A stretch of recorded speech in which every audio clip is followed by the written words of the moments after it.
Hola amigos de Sembrar Valores, bienvenidos a un nuevo programa, bienvenidos a nuestro living. Vicky, muchas gracias por estar. Un placer estar acá con ustedes de nuevo. Hoy nos acompaña María Berardi. María es counselor y coach ontológica y está especializada en duelo migratorio. Todo un mundo, ¿no, Vicky? Y es súper interesante escucharla porque habla de las distintas emociones que se atraviesan cuando uno se traslada a otro lugar generalmente. Por esas emociones yo creo que pasan en la vida en tantas otras situaciones, ¿no? Así que escucharla con atención y aprender de todo esto. Encarar cuando uno se va a otro lugar, eso como un duelo, hay una pérdida. Bueno, ¿qué hacemos con eso? Bienvenidos, vengan a escuchar a María en nuestro living.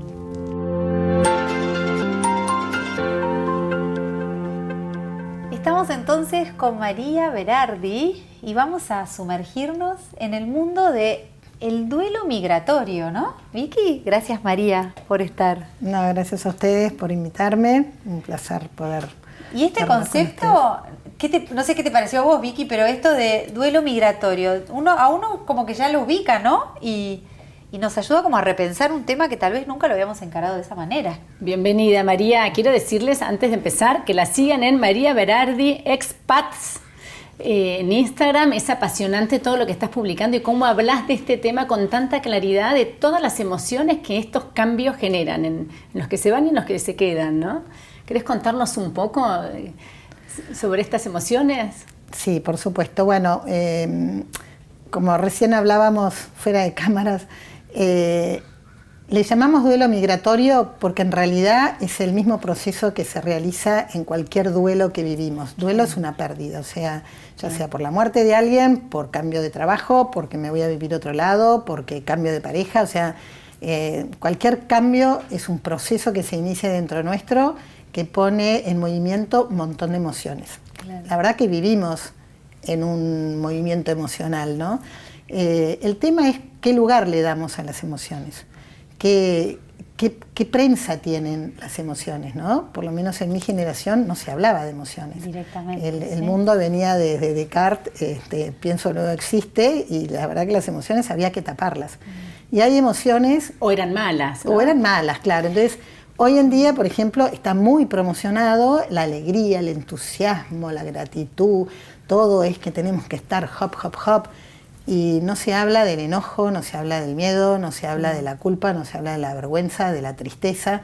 ¿Por qué? Porque son emociones que son difíciles de gestionar. Claro. Pero realmente poder escuchar nuestro cuerpo es una enorme fuente de información de en dónde estamos parados, qué es lo que nos está pasando, y poder gestionar esas emociones de una manera positiva para poder encarar cualquier movida que tengamos que hacer.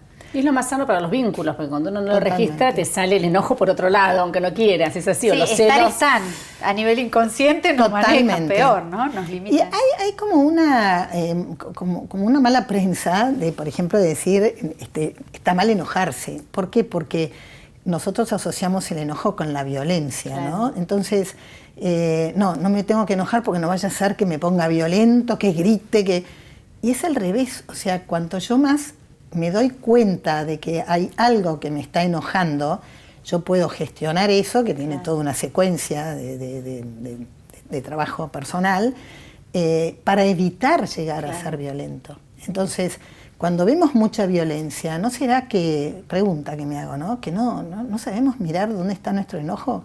Y el enojo habla de una falta de límites, o sea, un límite para el otro que invade mi espacio, o un límite para mí misma, que por ahí me estoy sobreexigiendo sobre algo que mi cuerpo no puede. Claro. Y con respecto a este duelo puntual de los que tienen que irse a vivir a otro lado, ¿no? Vos mostrás en la página casos de gente que se va generalmente por trabajo.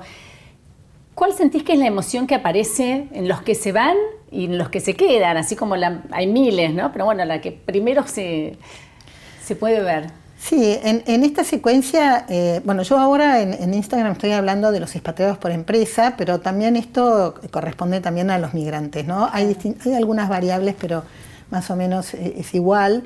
Hay un ciclo, que esto está basado en los estudios de Elisabeth Kübler-Ross, que fue una médica suiza que trabajó mucho en Estados Unidos y que trabajó mucho sobre los duelos. Entonces,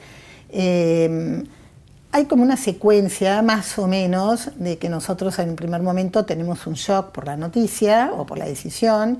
Después pasamos por un estado un poco de negación, porque necesitamos negar las dificultades con las que nos podemos enfrentar, porque si no, no cambiamos nada. O sea, si a mí me Nos dicen, quedamos en la zona de confort. sí, mira, cuando vayas a hacerte amigos no va a ser tan fácil, o el idioma, no sabes lo que es. Los miedos. No me voy, ¿viste? Entonces, necesito negar un poco eso y afianzarme más en la zanahoria que tengo atractiva por la cual me quiero ir. Y después hay un momento en el duelo migratorio que pasa también por el enamoramiento del lugar a donde voy a ir. Entonces, todo lo que esto me atrae, yo lo ensalzo, ¿no? Y es lo que más veo. Entonces, si es el lugar... Por ejemplo, yo me expatrié, estuve 6 años viviendo en París. O sea, un destino que todo el mundo sueña, ¿no? Claro. Entonces, un poco proyectándome en eso, no veía las dificultades que iba a tener o que seguramente se me iban a enfrentar, que después aparecieron más violentamente, porque obviamente las tenía ahí escondidas. Insertarse en otra sociedad, sobre todo. En otra cultura, en otra forma de vivir, de comer, de horarios, de rutinas, forma de hacer amigos, de montón de cosas. ¿Y cuánto tiempo pensás que tarda la persona en lograr aclimatarse y pasar a tener esta rutina en el nuevo lugar, ¿no? O en tu experiencia. Sí, yo te diría que es algo muy particular, porque el duelo pone en movimiento un montón de otras cosas mucho más profundas, el duelo migratorio, ¿no? Si me estoy hablando, pone cosas en movimiento mucho más profundas, que también está bueno mirar, que tienen que ver con nuestros recursos, que tienen que ver con la manera en que nosotros enfrentamos las dificultades, por qué no fuimos, cómo no fuimos, pero más o menos en general, yo te diría 1 o 2 años, ya uno se empieza a insertar, porque en paralelo a todo este movimiento de emociones más difíciles de transitar, que también está la tristeza, una emoción que nadie sabe gestionarla, no queremos ver a nadie tristes, entonces cuando está triste lo queremos distraer, lo quiero sacar, lo quiero llevar.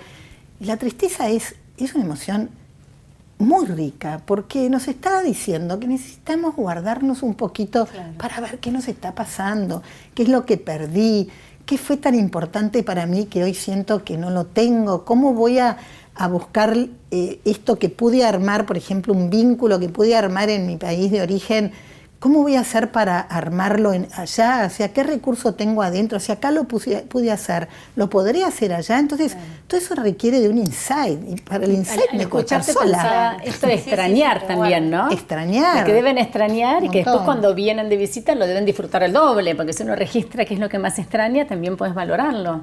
Bueno, ahí me das pie para decirte estas variables que tiene el duelo migratorio, que es distinto a la muerte de alguien, por ejemplo, que es un duelo parcial, múltiple y recurrente. ¿Qué quiere decir con eso? Parcial porque no perdemos totalmente lo que dejamos. El país sigue estando, la familia sigue estando, los vínculos siguen estando. Entonces yo me voy y allá, bueno, pareciera que tengo que rearmar mi vida sin esto, pero yo sé que está y que en algún momento puedo volver y que me conecto. Hoy en día las redes ayudan mucho, pero también dificultan mucho el arraigo, porque yo estoy constantemente, ¿viste?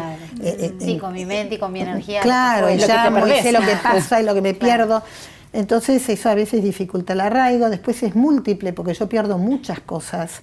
No es que perdí solo mi perrito, por ejemplo, pierdo mi país, mi idioma, mi cultura, mi clima, mis lugares, mi familia, la comida, un montón de cosas pierdo. Como redefinir la identidad también, te escucho. Totalmente. Y es como un volver a nacer. En cierta manera, en otro. Totalmente, porque yo pierdo mis grupos de pertenencia, lo que me marca un nivel social, lo que me marca en qué lugar vivía, de qué familia venía, o sea, en un pueblo quién era, acá voy, no me conoce. Me encanta la comparación, es dar tus primeros pasos también, ¿no? Exacto, no me conoce nadie, entonces yo doy mis primeros pasos con mi papá, con mis abuelos, con mis hermanitos cerca, allá los doy sola, literal. Por eso todo lo que viene, lo que va paralelo a la sociabilización en la vida en el exterior es tan importante, y ahí es donde nosotros tenemos que hacer el movimiento, porque realmente nadie nos va a venir a buscar. Y eso a veces cuesta al principio porque yo por lo menos cuando estuve en París iba a todo lo que me invitaban. ¿Vos te fuiste sola? Yo me fui con mi marido y con uno de nuestros hijos. Las 3 hijas más grandes no quisieron venir, venían de visita, pero ya tenían 17, 20, 22 años y quisieron quedarse acá, cosa que fue un shock porque yo nunca me imaginé que me iban a decir que no venían. Nosotros éramos una familia muy... Claro. Pero hoy lo leo como que había que abrir las alas. Yo levantar las mías, que estaban muy apretadas como mamá gallina, y ellas levantar sus propias alas. Y la vida nos dio esa oportunidad. No sé qué hubiera pasado si seguíamos juntos, no lo sé. Claro. Pero eso las hizo enfrentarse también con un cambio importante. ¿Y cómo son las emociones de los que se quedan? Y bueno, las emociones de los que se quedan son iguales. O sea, el mismo proceso que yo voy a vivir de readaptación a una vida nueva, la van a vivir los que quedan en una readaptación a su vida sin los que se van. Claro. Esto, la verdad que es un temón porque hoy yo veo muchísima gente que tiene muchos de sus hijos en el exterior, genera enojo, genera angustia, genera culpa, genera tristeza, genera un montón de cosas. Pero yo también a veces digo, ¿qué lugar le damos nosotros a esa emoción, ¿no? Como padres. Yo tengo 2 hijas viviendo en el interior, que es bastante parecido. Y a veces digo, pucha, estoy lejos, es por ahí, no sé, es el acto de mis nietos, y no puedo ir. O me tengo que subir al auto y hacer 4 horas para el acto. Y a veces tengo fiaca, no tengo tiempo, pero hago un esfuerzo por hacerlo. ¿Cómo trabajo yo en ese vínculo que por X motivo mis hijos eligieron hacerlo en otro lado, o sea, su vida hacerla en otro lado, ¿no? Y también me pregunto qué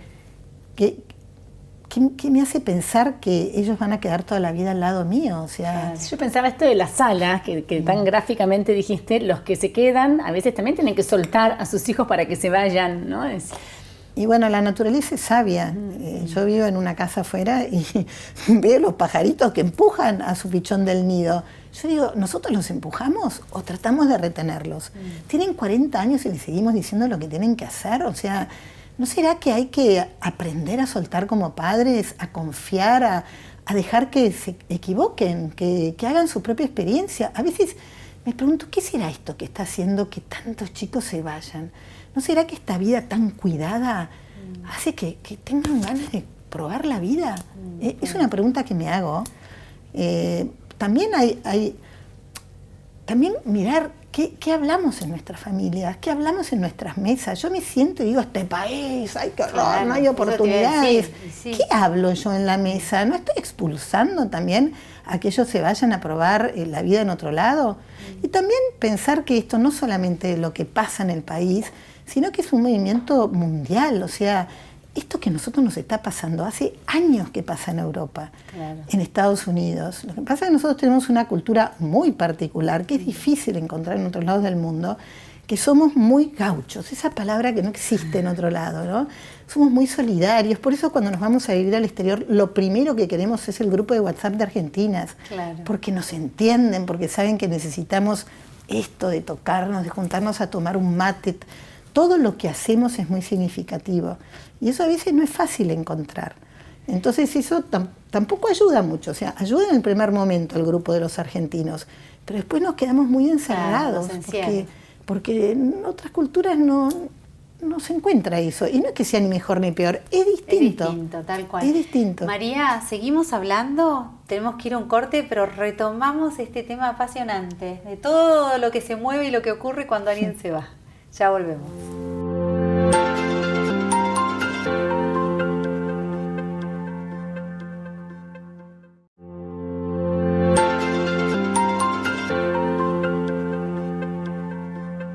Seguimos entonces con María Berardi hablando del mundo, de todo lo que ocurre, lo que se mueve y se sacude, ¿no? Cuando alguien se va. Yo cuando te escucho pienso que estos cambios, estas emociones pasan en el chico que se cambia de colegio, pasan en el interior con los padres que los dejan a los chicos que tienen que venir a estudiar, ¿no? Pasa no solo con la pareja que decide irse a vivir a otro lado y los abuelos que se quedan, pasa cuando uno se muda en el interior, como le pasó a tus hijos, o mismo de distancia y te vas de la cuadra de mamá y papá, o se van a vivir solos. son las emociones que pasan en todos los grandes cambios que te llenan de esa energía que hay que saber manejarla. Tal cual, tal cual. Sí, yo creo que esto es un gran camino en nuestro interior, ¿no? Es conocernos, es dedicarnos un tiempo. Yo siempre les recomiendo, yo tengo varias madres, abuelas, que a veces me consultan porque están en este movimiento emocional, les cuesta ponerle palabras a lo que les pasa. Claro. Entonces es más fácil decir la culpa la tiene el otro porque me abandonó, porque me dejó.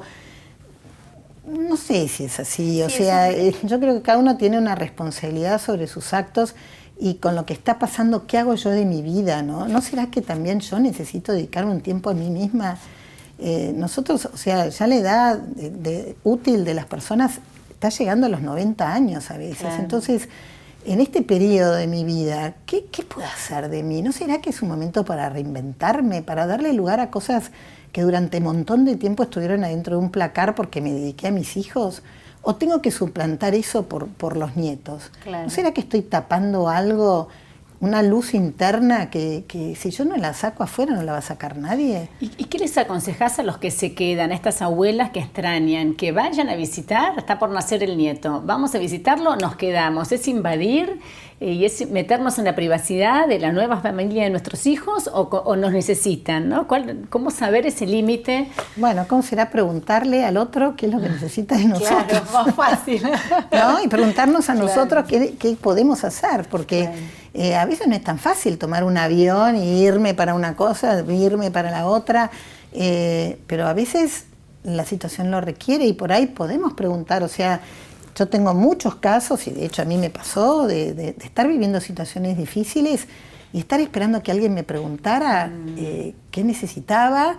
A veces me costaba pedirlo, porque yo sabía que era engorroso, pero por lo menos poder expresarlo y esperar, bueno, por ahí del otro lado nos dicen, mirá, no puedo, y bueno, tendré que ver de qué otra manera lo tengo, pero... No, pero puede ser que pase esto de, bueno, pero no quiero preocuparlos, están lejos, no van a poder hacer nada, entonces esta cosa de que, bueno, sí estoy pasando, no sé, un hijo, un nieto lejano, que está afuera, que tiene algún accidente, no se entera, esta cosa de no saber hasta dónde contarles, porque no estar cerca.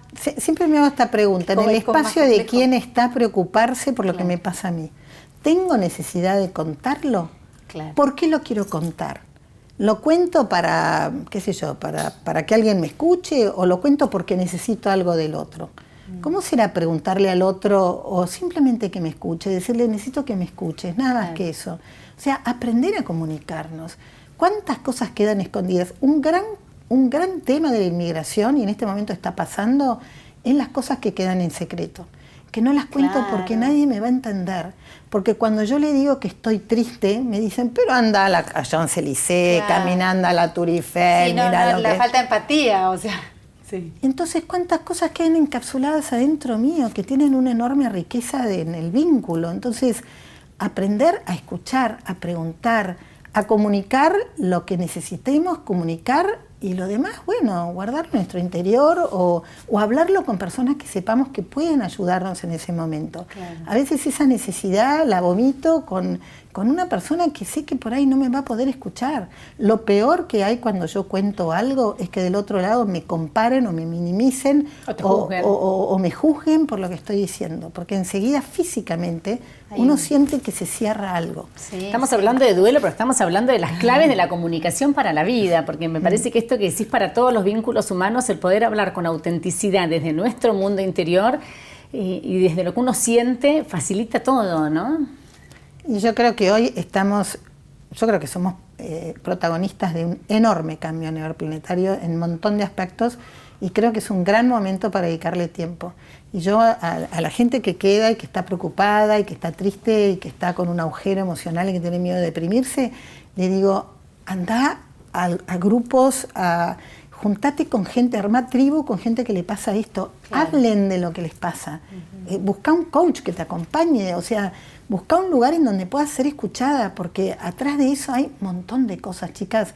Yo estoy viendo, estamos llegando a ver inmigraciones de abuelos y de bisabuelos. O sea, hay algo también que se está gestando en una sanación de una historia de inmigrantes muy enorme en este país. A eso te iba a decir, María, porque estamos conectados. Y un poco cuando hablábamos de emociones, cómo las generaciones anteriores estaban más cerradas, bueno, habían sufrido mucho. Muchísimo. Y en nuestro país, el 80%, o sea, mucha gente vino escapando de ese dolor, de la guerra, de la pérdida. Entonces, claro, las emociones eran peligrosísimas en ese contexto. Y cómo tal vez le toca a estas generaciones sanar esa historia familiar, es muy fuerte verlo así. Exacto, yo trabajo un montón sobre esto. Cuando yo les pregunto, ¿quién vino de tu familia? Siempre hay un abuelo, un bisabuelo, y empezamos a hablar y no saben la cantidad de cosas que salen, chicas, y dicen, ay, pero yo no sé mi abuelo si tenía familia, nunca habló de esto, y salen posibilidades de hablar y aprovechar, si tenemos nuestros padres vivos, de hablar de estas cosas en la familia, porque uno entiende de dónde viene, o sea, si no es, es como, yo tengo un compost en casa, ¿no? Y lo armo con hojas y todo el pasto y todo. Digo, de acá va a crecer algo espectacular. Ahora, si yo le tiro latas, le tiro plásticos, posiblemente ninguna planta se clave. Entonces, ¿de dónde salí yo? ¿Cuál fue mi historia? ¿Qué pasó? Y eso me hace comprenderme también, porque hay veces que pasan cosas que superan nuestra historia y que quizá vienen de ahí, ¿no? Sí, todo eso está en el inconsciente, evidentemente, que es lo que nos maneja cuando no trabajamos para conocerlo, para hacerlo consciente, ¿no? Tal cual. Y es impresionante la fuerza que tiene, ¿no? Y contrariamente a lo que creemos, que porque vamos a mirar nuestro pasado se va a revolver algo que no sé qué al contrario, nos da paz, nos da tranquilidad, nos abre los ojos. Bueno, esto ya está. Les agradezco todo lo que me mostraron una fuerza enorme, sufrieron, pero yo hoy tomo esa fuerza y elijo la vida y cómo la quiero vivir, porque si no repito la historia. El problema es ese, lo que no se sana se repite. Se repite, sí. Y el desafío entonces de los que se quedan, de aprovechar esa pérdida del que se va querido para ver, con eso que despierta en mí, ¿qué hago, no? ¿Qué hago con eso? ¿Qué hago con eso? ¿Y cómo voy a mantener ese vínculo? Bueno, va a ser un esfuerzo y posiblemente tendré que llamar más seguido, o tendré que viajar en algún momento, o cuando vengan los tendré que recibir en casa, y bueno, también será otro tema. Muchas veces el reencuentro genera una comunicación, un vínculo distinto, ¿no? Se aprovecha más el encontrarse. A veces en la vida cotidiana uno no valora cosas que cuando estás de visita... Sí, yo les decía que esto es un duelo parcial, es un duelo múltiple y recurrente, o sea, cada vez que yo vengo o que va alguien para allá, el duelo se reinicia, se moviliza nuevamente. La despedida debe ser terrible. Claro, porque es muy intensa los días con la visita, o muy intensas mis venidas acá, pero muy duro cuando me voy. Es nuevamente volver a revivir lo que me pasó en el principio. Por eso es que... ¿Alguna vez te habrá pasado decir vuelvo con ganas en esos 6 años? Sí, yo volvía con ganas, tenía ganas de volver a mi casa, porque eran muy intensas las venidas acá. Claro, muchas y muy intensas las visitas. O sea, eso es otro tema para hablar otro día, porque las visitas, yo recibo en mi casa. ¿Cuándo nosotros invitamos a dormir a alguien a nuestra casa de visita, acá? Sí, no. Raro. Rarísimo. En cambio allá yo tenía un montón de visitas en casa y era muy intenso, o sea, eran días lindísimos, o sea, pero de mucha intensidad. Y cortaban tu rutina de vida allá. Teníamos que mezclar todo esto con la rutina, ¿viste? Uno que trabajaba, el otro que iba al colegio, yo con mis actividades, la gente en la casa, poca ayuda. Eso no importaba tanto porque lo que recibía era enorme. Pero cuando se iban, les aseguro, chicas, yo tenía en mi iPod una carpeta llamada Para Llorar. Yo me tiraba en el sillón, me lloraba 3 horas. Y después salía más liviana, pero le daba espacio a la tristeza, porque era enorme el agujero que se producía. Claro, mucho una vacío. Carpeta que... De música, de música. Claro. Sí, antes era el iPod, ahora es Spotify, ¿no? Claro. Pero antes... la música te ayuda a conectarte. Claro, una música así, bien triste. Claro, la quinta de Mahler, por ejemplo, era tremenda. Pero que te ayudara como a Pero me transitar la ayudaba tristeza. a poder sacar para afuera lo que sentía, Claro. porque era fuerte. María, y vamos a lo práctico. ¿Recomendás generar rituales? Sí. Contanos un poquito, a ver, de cuáles. Los Bueno, rituales como que nos ayudan a ser prolijos. Sí, cuando nos vamos, muchos me dicen, no, yo no quiero despedidas, porque no, yo no quiero despedidas. Bueno, es respetable, cada uno Pero yo recomiendo que le demos espacio a la despedida, porque todo lo que no se cierra es difícil que se abra. O sea, lo que no está bien cerrado no se puede volver a abrir algo nuevo. Entonces, para una vida nueva yo tengo que darle un cierre. A mí me pasa a veces cuando voy a un entierro y vieron que dicen un discurso, dicen cosas extraordinarias de la persona que está enterrada y que ya no escucha. Y yo digo, ¿se lo habremos dicho antes a esto? ¿Por qué no aprovechamos para decirnos las cosas? Y en estas despedidas es muy lindo lo que uno puede recibir, ¿no? Claro. Entonces darse cuenta qué impacto tienen los vínculos, cuán importante soy para esa persona o cuán importante es esa persona para mí, yo de podérselo decir. Entonces, y para los chicos también es importante que ellos vean que pueden cerrar algo, ver qué es lo que se llevan de esto, cuáles son las herramientas que yo pongo en mi mochila, ¿no? Y por otro lado, tener la oportunidad de abrirme a algo nuevo con todo esto que yo ya lo tengo adentro, ¿no? Es muy lindo eso. Y después cuando llego también a hacer rituales, por ejemplo, qué sé yo, sentarse alrededor de la mesa y decir, bueno, a ver, cada uno vamos a poner en este bowl, en esta cacerola, lo que pongo yo de mí. Bueno, yo pongo que soy amiguero, bueno, yo pongo que, qué sé yo, que soy handyman, ¿no? Y que puedo ayudar en la casa, y que cada uno ponga algo. Entonces saber que ahí tenemos los recursos de todos para poder recurrir a esos. Y también poner las dificultades. Y a mí me cuesta hacer amigos, pero yo sé que ahí en la cacerola hay uno que tiene recursos. Entonces si me falta le voy a preguntar a ver qué te parece, o acompáñame o ayúdame, y ayudarnos entre todos para que esto no se polarice, ¿no? Que sea el que está triste, el que está enojado, el que no sabe cómo hacerse amigos, sino que en la familia se genere esa sinergia de colaboración. María, muchísimas gracias, hiper interesante. Síganla, María publica muchas cosas en su cuenta, ahí la tienen en su cuenta de Instagram. Y nos tenemos que despedir. Muchísimas gracias. Y un aprendizaje no solo en este duelo, sino en todos los duelos que muchas veces hay que atravesar, ¿no? Bueno, gracias a ustedes, chicas. La verdad que un placer volver a verlas y bueno, tener esta oportunidad de poder compartir un poco mi experiencia personal y profesional en este tema que hoy está muy candente. Gracias, María. Gracias a todos ustedes por habernos acompañado, a todo el equipo técnico de Canal Orbe 21, al equipo de producción de Sembrar Valores, a Café Cabrales, a Radio Amadeus y a todos ustedes, de verdad, por haber estado en nuestro living una vez más. Será hasta la próxima.